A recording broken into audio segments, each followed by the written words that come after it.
Time for the evening rush. A woman is left shocked after getting shot in the hand while inside her apartment. Oh, it's just like an explosion of pain.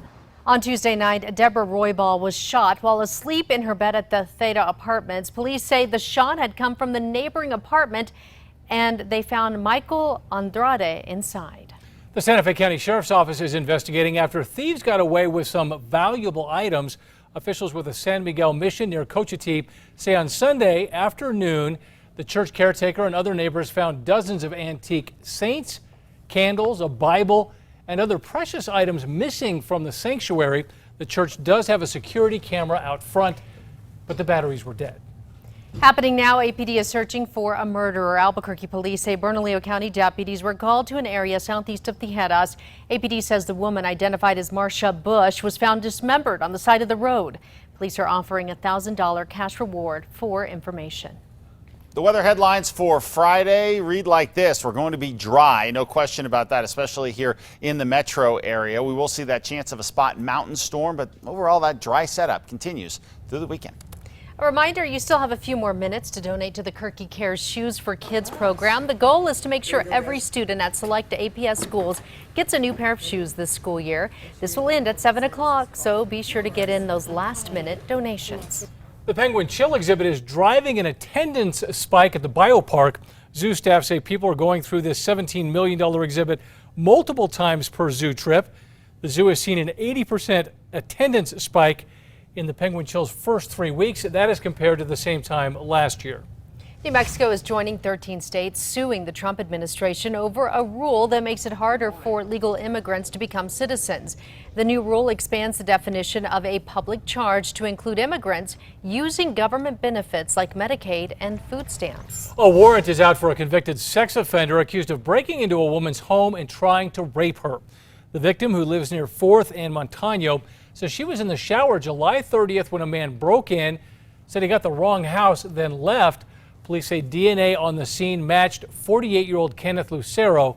If you have information about where he might be, call police. The FDA could be adding graphic warnings to cigarette labels. The proposal would require health risk information to cover 50% of the front and back of packages.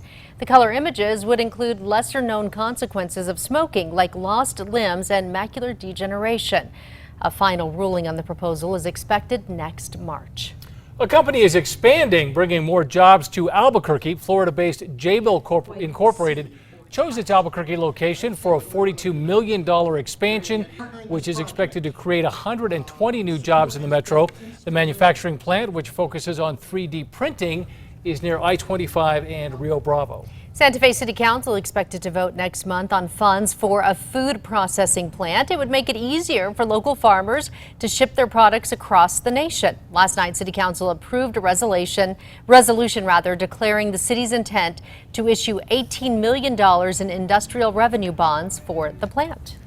The Metro Threat Index for Friday is as low as it gets. It's a 1. We are going to have some warm temperatures out there, and we will have dry conditions, but the threat of storms goes away. Virgin Galactic hinted today we could see space flights as soon as next year. Ahead of that, we're getting a look inside the $210 million Spaceport America. The first floor lounge is where people will watch friends and family take off for those flights. The second floor is home to Virgin Galactic's mission control and its operations area. A UNM professor says people are taking advantage of how easy it is to get an emotional support animal. Now he's hoping his research will help set clear guidelines for practitioners to follow when certifying a pet. Dr. Youngren says it's important to not only assess the patient, but also to see the interaction between the patient and the animal to make sure it fulfills its tasks.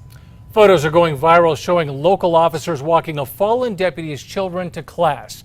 Valencia County Deputy Ryan Thomas was killed on the way to a call back in 2016. Today, officers and deputies walked his kids and their mother to class on the first day of school. El Paso police searching for a hero they say saved lives during a mass shooting in a Walmart. Take a look at your screen. The El Paso Police Department posted a surveillance photo on Twitter saying, "We believe this hero helped save several lives, including an infant." They say he needs to be identified and interviewed by investigators. You can now get your hands on this year's State Fair beer. The fair has partnered with Canteen Brewhouse to release the State Fair Pilsner. You can buy the limited edition German-style beer at local vendors like Whole Foods and Stoneface, and of course try it on tap during the fair. That starts September 5th.